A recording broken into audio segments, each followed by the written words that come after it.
সবাইকে গল্প কথা ইউটিউব চ্যানেলে স্বাগত। বিনোদন ও স্পোর্টসের এরকম আরো নিউজ পেতে আমাদের চ্যানেলটি সাবস্ক্রাইব করুন ও বেল বাটনে প্রেস করুন। কিসের ভেতর দিয়ে যাচ্ছেন সেটা তার চোখ মুখ দেখলেই বোঝা যাচ্ছে। মুখ কালো করে একের পর এক ম্যাচে মাঠ ছাড়ছেন বিরাট কোহলি। নিজে ব্যাট হাতে রুখে দাঁড়ানোর প্রাণপণ চেষ্টা করছেন, কিন্তু একা কি আর 11 জনের শূন্যতা পুষিয়ে দিতে পারেন?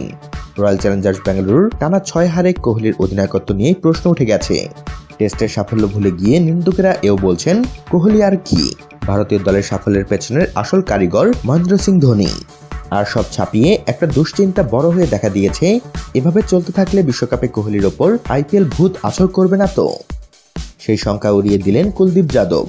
ভারতের এই চানাম্যান আশ্বস্ত করছেন এই বলে, ভারতের হয়ে খেলার যে ক্ষুধা আছে কোহলির মধ্যে, সেটাই কোহলিকে বিশ্বকাপে নিজের সেরাটা দেওয়ার জন্য যথেষ্ট। আইপিএলে কেকেআরের হয়ে খেলা এই স্পিনার বলেছেন, ও বিশ্বের সেরাদের একজন, কত রেকর্ড ভেঙেছে। আমার মনে হয় না আইপিএল কি হলো সেটা তাকে সেভাবে আক্রান্ত করবে। ভারতের হয়ে ও যখন খেলে তার মধ্যে অন্যরকম এক ক্ষুধা কাজ করে। আসলে সবাই বিশ্বকাপে ভালো করার জন্য মুখিয়ে আছে। বেঙ্গালুরু আইপিএলের প্রথম 6 ম্যাচের সবকটি হেরেছে। হারের আরো অনেক রেকর্ড সঙ্গী হচ্ছে কোহলির নামের পাশে। কুলদীপ এও মনে করিয়ে দিচ্ছেন, আইপিএলের সবচেয়ে বেশি রানের রেকর্ডটাও কিন্তু কদিন আগে কোহলির নিজের করে নিয়েছেন। ফলে অধিনায়ক হিসেবে ব্যর্থ হলেও ব্যাটসম্যান হিসেবে নিজের কাজটা কোহলি তো ধারাবাহিকভাবেই করে চলেছেন। কুলদীপের মতে এখন জেগে উঠতে হবে বাকিদের। 5000-এর বেশি রান করেছে সে আইপিএলে।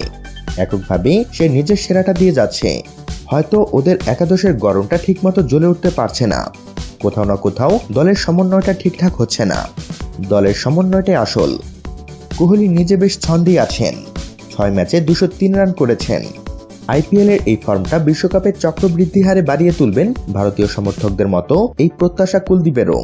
ও বেশ ভালো ছন্দে আছে। এমন ভালো খেলতে থাকলে সেটা বিশ্বকাপে ভারতের জন্য ভালোই হবে। তো বন্ধুরা, এ বিষয়ে আপনাদের মতামত জানিয়ে দিন আমাদের কমেন্ট বক্সে। সবশেষে ভিডিওটিতে লাইক ও শেয়ার দিয়ে আমাদের সাথে থাকুন। ধন্যবাদ।